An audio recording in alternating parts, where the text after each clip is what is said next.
All right, welcome to Hoops Tonight, presented by FanDuel here at The Volume. Happy Friday, everybody. We are live on AMP. Don't forget, if you're watching this on YouTube or on one of our podcast feeds, that AMP is the very first place that you guys can get these shows. We have a jam-packed show today. We're bringing my guy Carson on, and we're going to hit 5 big questions around the league, just like we did last week. You guys seem to like that. Obviously, I always love talking basketball with Carson. We're going to be hitting on a ton of teams. That incredible offensive explosion between the Dallas Mavericks and the Philadelphia 76ers. We're going to talk a little bit about what's wrong with the Los Angeles Clippers, and then we're going to hit some Eastern Conference teams, a lot of Celtics, a lot of Bucks, the New York Knicks on a 7-game winning streak with some impressive wins, and we're talking a little bit of the Warriors as well. You guys know the drill. Before we get started, subscribe to the Volume's YouTube channel so you don't miss any more of our videos.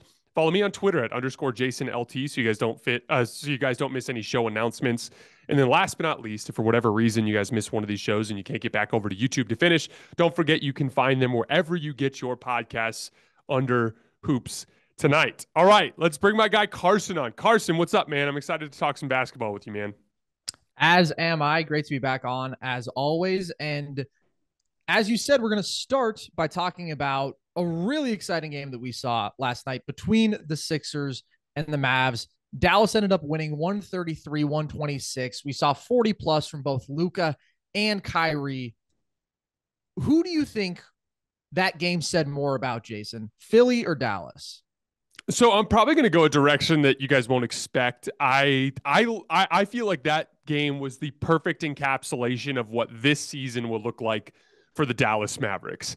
I've said a lot over the course of their struggles here since Kyrie and Luka have been playing together that I think that their limitations in front court size and personnel, just defensive personnel, dirty work personnel in general, are going to make it so that Luka and Kyrie have to be out of their minds offensively to give them any chance to beat good teams. And make no mistake, it was an impressive win yesterday, but that was the high end of the shot variance equation there. They shot 52% from three, 55% from the field. Luka and Kyrie seemingly made every single one of their difficult pull-up jump shots. There was just an element of shot result there that I don't think you can dependably count on.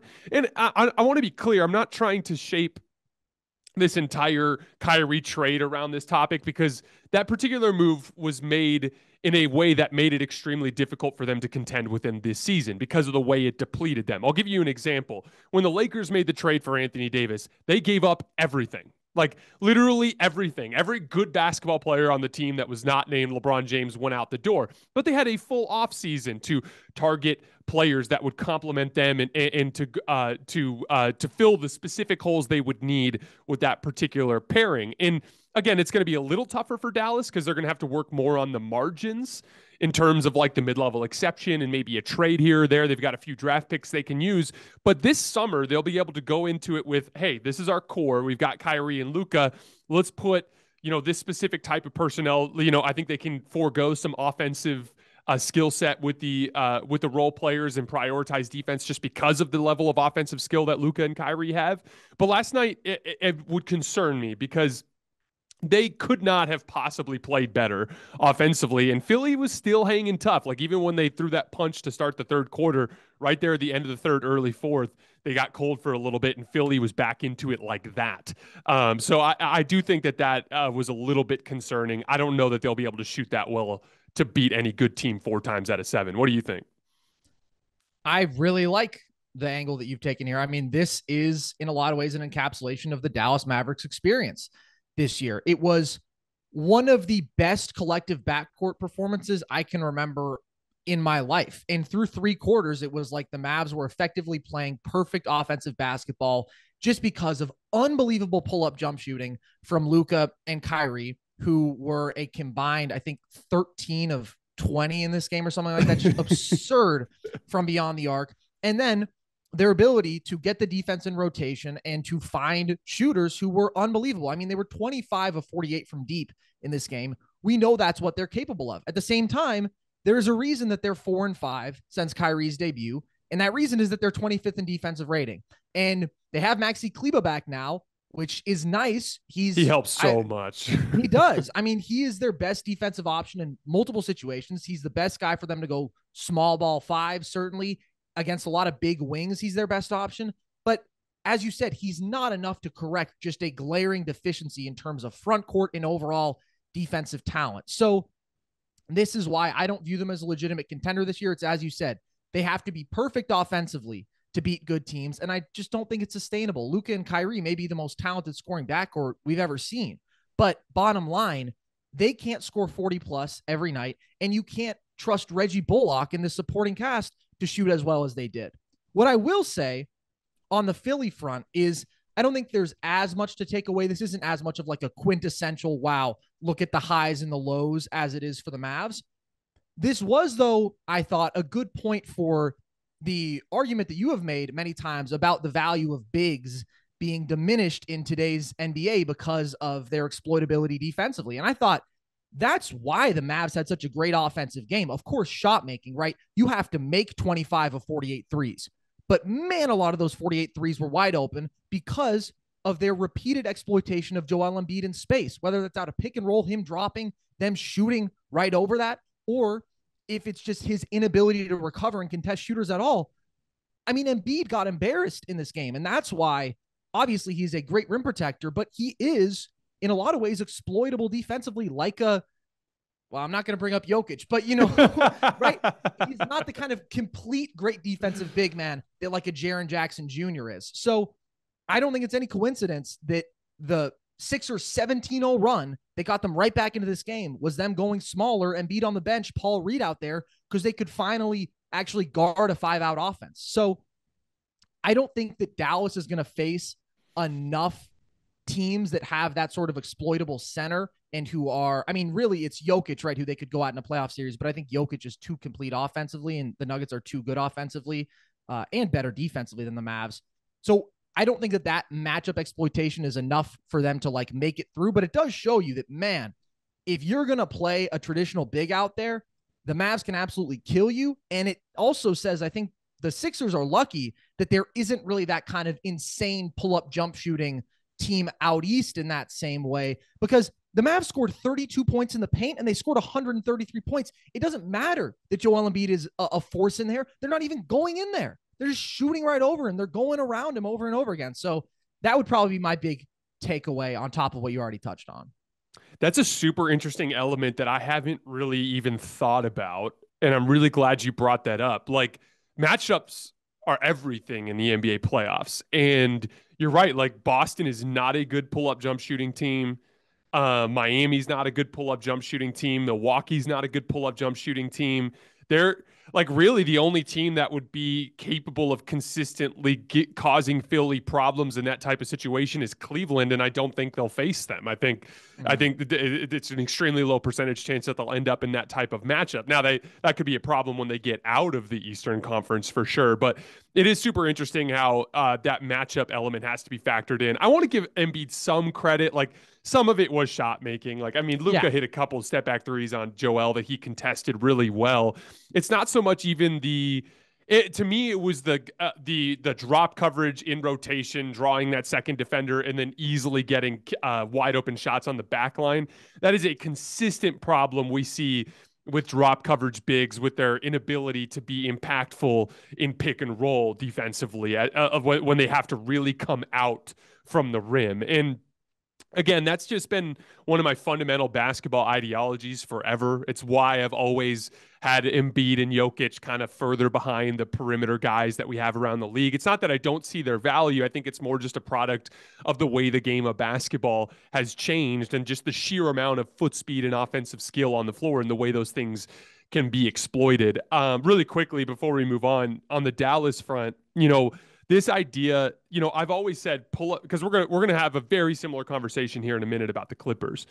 Pull-up shooting is monumentally important as a playoff skill, as like a ceiling raiser. But in my opinion, it cannot be your foundational ability as a basketball team.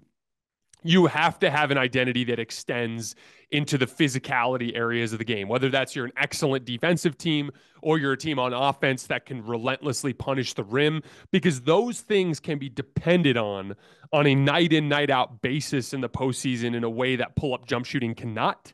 I mean, last year, the Brooklyn Nets are the perfect example. They were by far the best pull-up jump shooting team in the league. Kyrie Irving and Kevin Durant were damn near 50% on pull-up jump shots through that entire regular season. And then they got into Boston, and suddenly their pull-up jump shooting dropped into the mid-30s, and that was their only identity, and suddenly they got swept. And so I think that's just something that we can learn from these teams, is that we have to look at that high-level skill as a ceiling raiser, and it cannot be a foundational skill, which we'll get into a little bit more here with the Clippers. I agree with that point completely, and I think it's something that we've seen bite the Clippers in meaningful situations the couple times that we have seen them in the playoffs. And now they've got bigger problems than just pull-up jump shooting. They're 0-4 with Russell Westbrook. They continue to slide in that fight for the 5, 6, 7 spot that they're in with Golden State and Dallas. So, Jason, what's wrong with the Clippers, and how concerned are you? So there's several problems, in my opinion. I used to say this a lot about the Lakers, but when you're underachieving to this extent, when you have that kind of talent on the roster, it's usually a bunch of different things. I want to be clear here up front, too, because we're not going to talk a lot about Russ today. I don't think Russ is the problem with this recent losing streak. I think he's played fine. I think his good has outweighed his bad, at least to some extent. He had a rough second half last night, and he wasn't too great in the second half against Denver. But for the most part in his shifts, he's been, I think, a positive impact player, and he's been a decent fit. I think there's a couple of key problems, and the one I want to focus on here to start is that exact same thing we were just talking about with the Dallas Mavericks. Did you know that the Los Angeles Clippers are 29th in points in the paint scored? So, I think this is a basketball concept that we lose sight of all the time, where it's we'll see Marcus Morris as the 7th best player on the Clippers or whatever hit a really nifty pull-up jump shot in the middle of the lane, and then you'll see Norman Powell come off of a dribble handoff and rise up and knock down a three, and then obviously everything that Paul George and Kawhi Leonard can do off the dribble, and you go man, this team just has an insane amount of offensive skill, and they do. But once again, the vast majority of that offensive skill is predicated on perimeter ball handling and perimeter shooting. They do not have a downhill presence. They do with Russ now, but they haven't been able to weaponize that yet. They do not have a consistent paint presence. And that, to me, goes back to our conversation from the beginning. If you're not otherworldly defensively, which strangely enough, the Clippers have not been very good defensively as of late after they were great to start the season.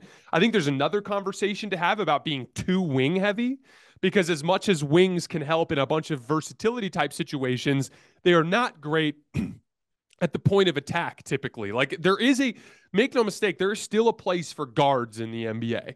Guards are very quick. They have low centers of gravity. They can slide their feet, and they can contain ball handlers. There's a point where you have too many guards on the floor, and suddenly you start to lose other areas of the game. But you do need to have the ability to contain ball handlers on the perimeter. And there are a lot of guys in the Clippers rotation that are lengthy and tall and skilled and can shoot, but do not have quick feet. And that causes them problems getting caught in rotation on the defensive end of the floor. So they do not have that high-end defensive ceiling we're hoping for. And offensively, they don't have an identity that lives in the paint that they can rely on. So really with the Clippers, it's are they hitting their perimeter shots? And they haven't been as of late, and you've seen them losing as a result. And the last thing I want to say is just Paul George. In his last 19 games, 21 points per game, 46% from the field, 36% from three. Not a minutes restriction thing. He's playing 34 minutes a night. He's not getting to the rim. Norman Powell is averaging more restricted area makes than Paul George over that span. His shot selection in general has been really just shitty, in my opinion. He's just taken a lot of really difficult off the dribble jump shots. It's just a part of his normal shot diet. The way I look at it, he had that interview with JJ Redick, and he's like, oh yeah, I'm comfortable slotting into the second role. And I admire the psychology of that, the selflessness and all that, and the willingness to buy in. But the reality is that's not how basketball works anymore. you can have two, sometimes even three, as long as they're complementary skill sets, go-to guys. Like, there's no reason for you to have to withhold things offensively. And Paul George is not being the aggressive, assertive superstar that he's capable of being. And it's actually hurting the team right now. And in the 2021 playoffs, when he took them to the ceiling that he did, nearly making the finals without Kawhi Leonard, he was a relentless rim attacker that used his pull-up jump shooting as a counter to that. And that has completely flipped on its head, and I think has led to a lot of his recent struggles. So they've got a lot of things wrong with him, but I think in large part it starts right now with offensive approach being perimeter first as opposed to paint first. I think that's a great point that you make about PG, and that has at many times been like the determining factor in what Paul George are we going to get? Are we going to get Paul George, who sure is a great pull-up jump shooter, but is settling consistently, or are we going to get 8 free throws a game, downhill force, therefore enhancing his playmaking impact too? That's the best Paul George when he blends those two, and I agree he doesn't done that well enough recently. But yeah, I think there's a lot of concerns with this team, and I agree completely with your reliance on pull-up jump shooting and overall jump shooting point. We have seen to a T the Clippers manufacture at least the first couple years of the Kawhi PG pairing, all-time regular season offenses, all-time shooting teams. And then in the 3 playoff series they've won, they've shot about 40% from deep. In the 2 playoff series they've lost, they were under 34% from deep in both. It's like there isn't a counter. There isn't an alternative. There isn't a, hey, we can have LeBron just impose his will on the game, get downhill over and over again, eat up 16 free throws, right? Create shots for others by being in the paint, attacking the paint. They don't have that. So I agree. That is a big problem that this team is facing. I will say, though, I'm very concerned about the defensive regression that we've seen from them. Since January 1st, they're 23rd in defensive rating. And Yikes. I do not think these small ball lineups that they're trotting out are tenable in playoff situations. I think, as you said, they've lost something at the point of attack. Like, I think even Pat Bev, right, was an upgrade compared to anything that they have on this roster in terms of guarding like dynamic guards. And so if you're putting Russ out there, who is not a good defender, and now with Russ out there as well, I will say, I do think that he hurts this team. Like, yes, he has played well in a vacuum. When he has the ball in his hands, he's been good, I'll say, because he has so much space to work with here. He's attacking open paints. He is shooting all around him. Yeah, there's been some turnovers. Yeah, he's been baited into some mid-range pull-ups that aren't great, but overall, he's been productive there. The problem is when you look at down the stretch in that Kings game, or when you look at late in this Warriors game, and teams literally are not guarding him because he shoots 30.7% on wide open threes. Now you have a guy who's completely ineffective away from the ball. His athleticism, his playmaking doesn't matter because he doesn't even have the opportunity to get downhill because nobody's guarding him. Like, that to me is just really problematic when you also don't have good enough defensive personnel overall. That Jokic matchup, they were fronting him the entire game and he gave him a 40-point triple-double.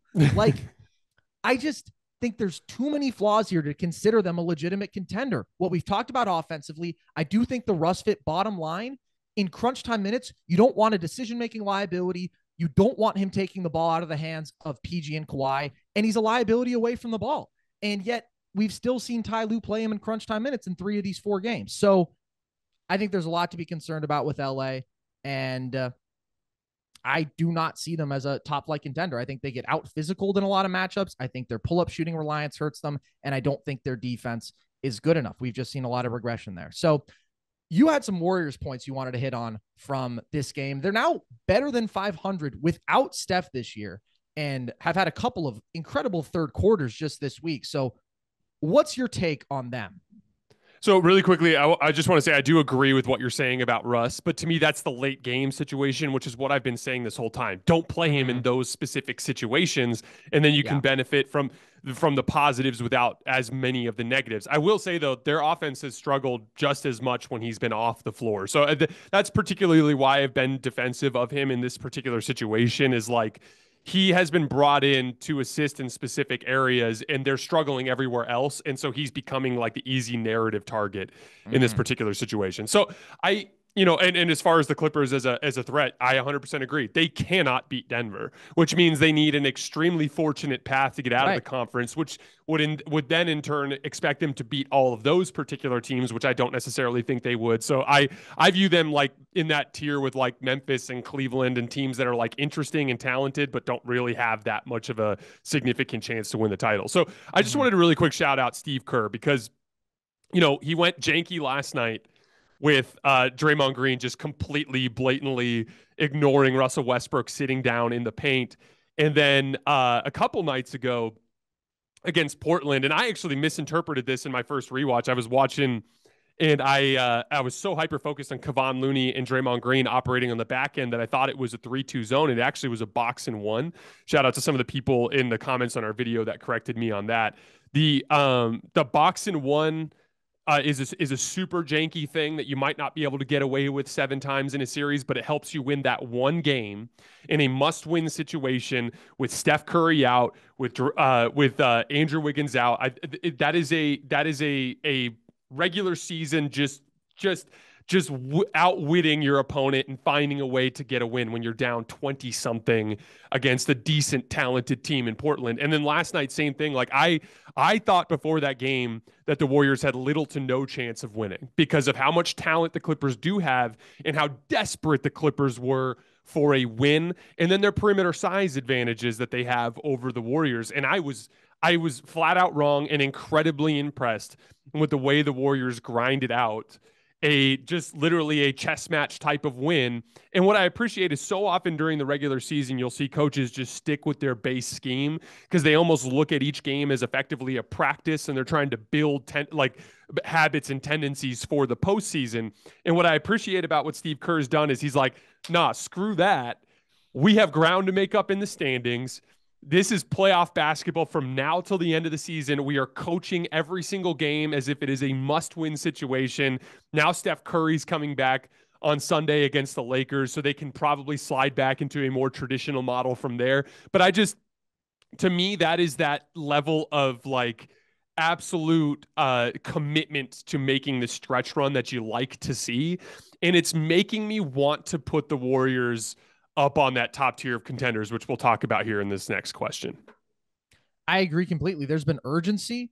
It's been really fun to watch. And the battle for seeding for them does matter. It could be the difference between playing the Kings in the first round and the Nuggets if you fall into that play-in and you lose your first play-in game. Or, of course, you can miss the playoffs entirely. I don't think that'd be likely, but it's possible. So it's been very fun. And the Dubs are looking better for sure. But nobody is looking better right now than the Milwaukee Bucks, Jason, who have won 15 straight games. Given that, should they be the title favorites? I think so. I think, again, like I had them as my second favorite coming into the season.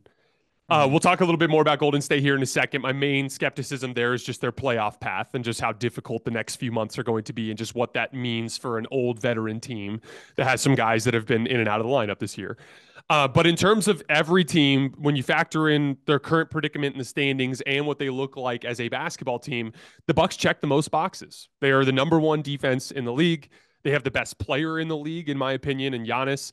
They have championship pedigree, so they know what it takes at every single level. They've experienced the pain of loss and the joy of the final goal. They understand that up and down nature of the NBA playoffs. Their half-court offense has actually been pretty good. That's been one of the big knocks on the Bucks throughout the regular season. But this season, when Chris Middleton, Drew Holiday, and Giannis are on the floor together, they have 101 offensive rating in the half-court, which is fine. It's perfectly fine. It's not Denver with Jokic and Murray and Porter, but it's a good half-court offense, good enough. Their spot-up shooting and spot-up closeout attacking has improved. They're all the way up to 12th in the league for the whole season now, which was one of their biggest weaknesses early on. Shout out to Joe Ingles. Shout out to Chris Middleton coming back and helping in that specific department. And I think out of all of the teams that we consider top tier contenders, or really anybody that we consider to be a potential contender, I think they're the best equipped team in the league to win rock fights. And Way too often we see these games denigrate down into rock fights when everyone, my favorite example of this was the other night when Philly was playing Miami, where like even the skill players on the floor completely lose their jump shot just because the game is so physical and everyone's out of rhythm and it's just super disjointed. And it's like, hey, do you have a guy that can just barrel into four people and make a layup? Oh, wait, Jimmy Butler did and Philly didn't. And so they ended up losing, right? Like I think Milwaukee is uniquely equipped for those specific types of battles. So I think that inherently puts them as my championship favorite right now. I do only have Boston as the other top team in that tier. But I am extremely tempted to put Golden State back in that tier. They beat another good team last night without their two best players. They're in kind of in a sneaky good position in the standings with an outside chance of getting especially if they can kind of time things out to get the 6th seed to catch Sacramento in the first round. I really like how that would line up for them, going Sacramento, Memphis, Denver, or whoever's in the 1 seed through the rest of the conference. They also check, I think, as we're going down boxes, I think they check the most boxes out of the Western Conference teams. Like, I do think Steph is a better playoff player than Nikola Jokic. I think they're a better defensive team when they're completely healthy and put together, with Andrew Wiggins healthy and playing like the top tier perimeter defender that he is. I think they're better defensively. I think they've got more experience. I'm just extremely tempted to put them back in that tier. And Denver is starting to fall back off on the defensive end. They have started to let go of the rope there just a little bit. They've slipped down to 14th in the league after getting up very close to getting into that top 10. But I will say this. If Golden State keeps winning at the rate they're winning, they could end up falling into a Phoenix matchup in the first round. And that could be first of all, extremely interesting for us, because can you imagine Kevin Durant with his newest super team versus the Golden State Warriors in a 7-game series in the first round? It'd just be incredible for us. So I wouldn't be surprised if they try to kind of meander their way down to the 6th seed, just because that's a much easier playoff path. But again, when I'm comparing that to the Bucks, it's just so much more has to go right for Golden State. And then with Boston, I still have some concerns about their execution on the playoff stage. So I think Milwaukee's the safest bet.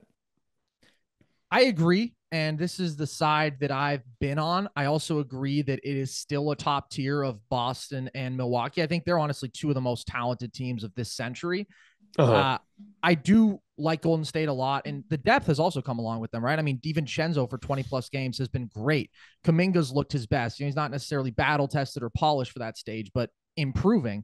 So I still think, though, it comes down to me basically to a faith in Giannis versus Tatum in a lot of ways. I think both of these rosters are absolutely loaded, have incredibly high two-way ceilings, but I think you put it well. The rock fight environment, hey, I will get mine no matter what, right? You can build the wall. You can double me relentlessly. I might not even have, as we saw last year, my best perimeter shot maker on the floor. I'll get my 34-7 with solid efficiency and dominate the game on the other end of the floor. That's Giannis. And when both these teams have great supporting casts, I have to favor that over sometimes decision-making liability, sometimes overly relying on the jump shot, the difficult shot making that may not go his way with Tatum. I do think that does matter when, again, both these teams are so strong top to bottom. And I think the Ingles and the Crowder additions on the wings are hugely important. I think this Bucks team is better than the team that won the title.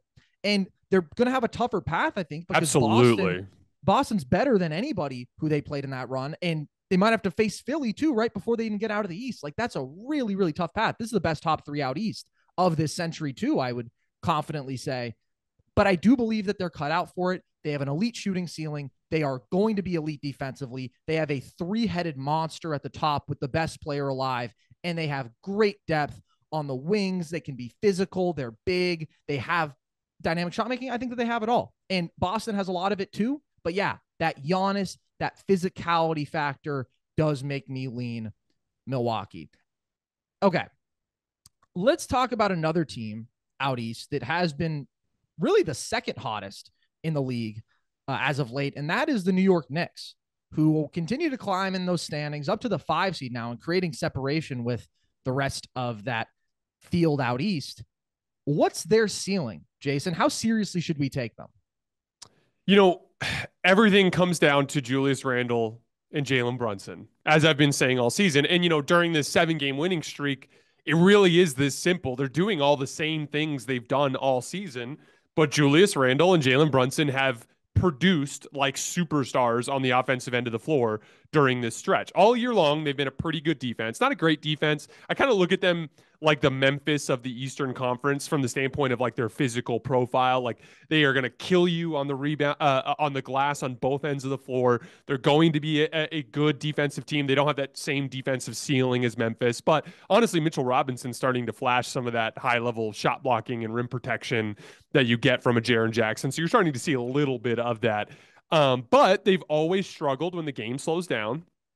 They haven't been a great half-court team on either end of the floor. They've got too many entry points on offense, and on when they're on offense, their stars are somewhat limited, right? But during this specific stretch, those stars have been incredible. During the 7-game winning streak, they're 7th in defense, what you would expect. Best rebounding percentage in the league by a mile, over 55% of available rebounds.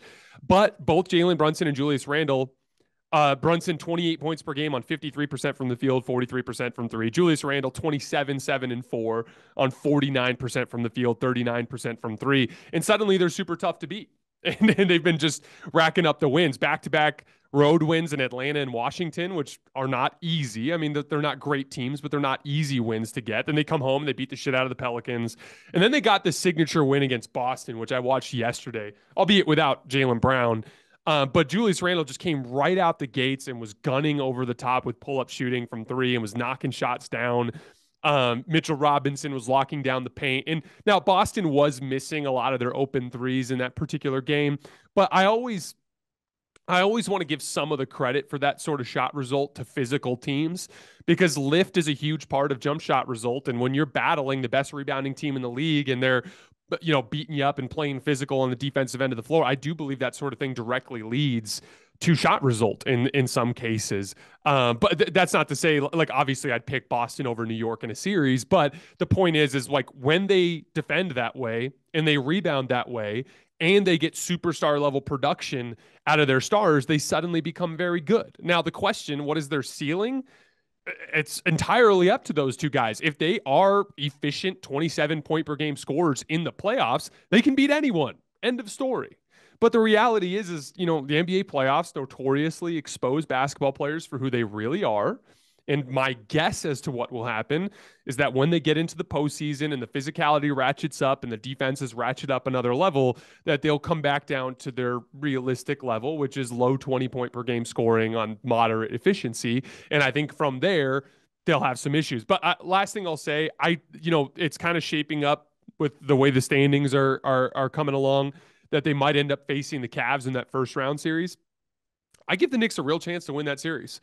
Yeah. I think the Cavs are an extremely flawed team on their own, and I think specifically their flaws play into New York's strengths, especially with Tom Thibodeau and his ability to ignore shooting to help around the paint, and the way that's going to make things difficult with Cleveland and their lack of front court offensive skill. So I give them a puncher's chance, a real chance, actually. I'd say I'd have to think about it. I might even pick the Knicks to win that series, but I would give them no chance to beat Boston. I mean, as we're discussing their ceiling.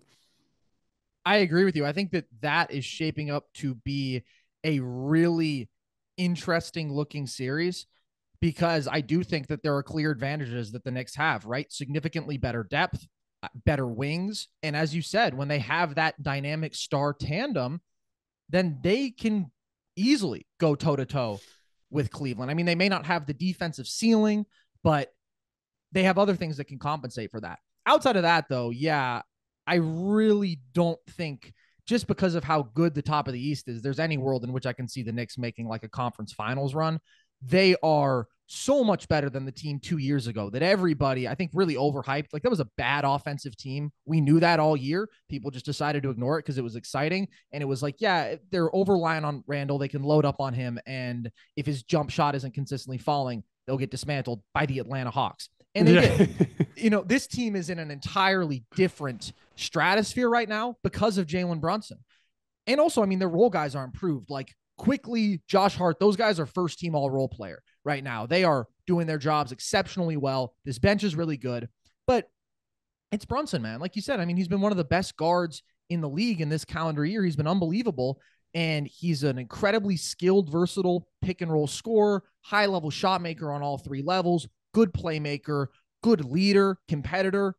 he's the difference maker. He's the reason that this is now a team that you look at and say, yeah, they're a legit playoff caliber team. And Randall has been much better after another slow start to this year. And his jump shots actually come back to some extent, like not quite at 2 years ago level, but also better than last year where it was like, oh my God, is this guy literally just exactly the same jump shooter he was before and there were no fans in the stands? He's at a happy medium where he's like 35% from deep, 42% from mid-range. And when he's at his best, when he's physical, when he's making good decisions with the ball, when his jump shot's falling, yeah, he can be a really impactful top 2 guy offensively. So I think we view this team very similarly. I just don't think when you're comparing them to the top 3, right, those teams have more star power. They have really strong depth. They are more gifted on both ends of the floor, right? It's just there's a different level that I don't think the Knicks can get to in a 7-game series, but they've been really fun. They've overachieved my expectations. And that Brunson deal, which I wasn't sure about, is clearly a massive difference maker and, gets them one step closer to where they would like to end up. He's done the work. I mean, he's flat out done the work. So shout out to him. But I mean, it's really this simple. Take the top 2 guys out of every one of these teams. Take, Randall and Brunson out. Take the Jays out for Boston. Take Drew Holiday and Giannis out. And who has the better roster? It's Boston and Milwaukee by a mile. Yeah. So what you're asking is for Jalen and Julius to dramatically outplay Giannis and Drew Holiday or the 2 Jays, which is just too much to ask. So it's just the reality of their predicament. Those 2 guys are, Brunson's better off as probably the 2nd or 3rd best player on the team. And same thing with Julius Randle if you're looking to win a championship. Yeah. And I still have concerns about Randall's offensive consistency and efficiency. And RJ, is a beast of his own. He doesn't have that sort of expectation, but he does get a significant volume in this offense. And that can be pretty ugly at times. Yeah, absolutely. He is the most predictable offensive player I've ever watched in terms of driving direction and shot selection. Like I feel like watching the TV, I know what he's going to do next every single time.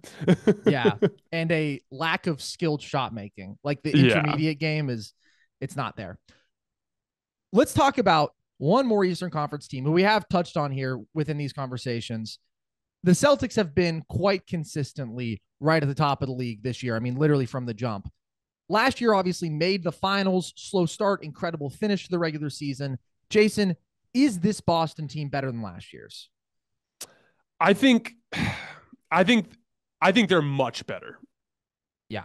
Their defense isn't quite as sharp as it was last year. They're giving up about 5 points more per 100 possessions. I do think a big part of that is them kind of buying into the long view of the NBA regular season. Like, man, Boston night in and night out, their effort during the springtime last year in the regular season was off the charts. And I don't think it's realistic to expect them to do that again, especially when you understand, like, once you've seen this with all the veteran teams around the league. Once you like thoroughly embrace and understand that from mid-April to mid-June, you're going to be going through this incredible physical grind, like you do bank some energy there. So I don't really hold them overly accountable to that. And I do think that they'll be able to reach the same defensive ceiling when they get to the postseason. But they're a much better offensive team than last year. Malcolm Brogdon has been a home run trade to bolster their decision-making and ball handling. To me, in general, their guard core, I think, is sneaky one of the best guard cores in the league, and it goes completely under the radar because of the focus on the 2 Jays.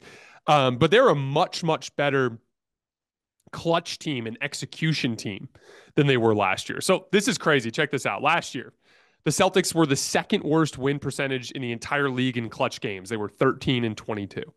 In the postseason, we saw that specific problem rise up time and time again. They lost 5 clutch games in last year's postseason, which was more than everybody else, albeit they played longer. But even above and beyond that, we just know from watching the games that last year they struggled with execution and ball handling. But in this particular season, they've completely flipped the script. They've been the 2nd best clutch team in the league. They are 21-8 in games that have been within 5 points with less than 5 minutes left. They have almost a 2-to-1 assist to turnover ratio in clutch situations this year. So that speaks to them just taking better care of the ball. They've just been sharper in those areas. But the problem is, and you talked about this a little bit when we were talking about contenders, but the league around them has gotten a lot better. Milwaukee, I think, is not only much better than last year, but I agree with you. I think they're a much better version of the championship team that won a few years back, albeit that team was very much a war of attrition, last man standing type of team, which is a credit to, they're a deserving champion, but their path through the playoffs was bizarre, to say the least, right? But like Milwaukee's much better. Philly, I think, is much, much better than they were last year.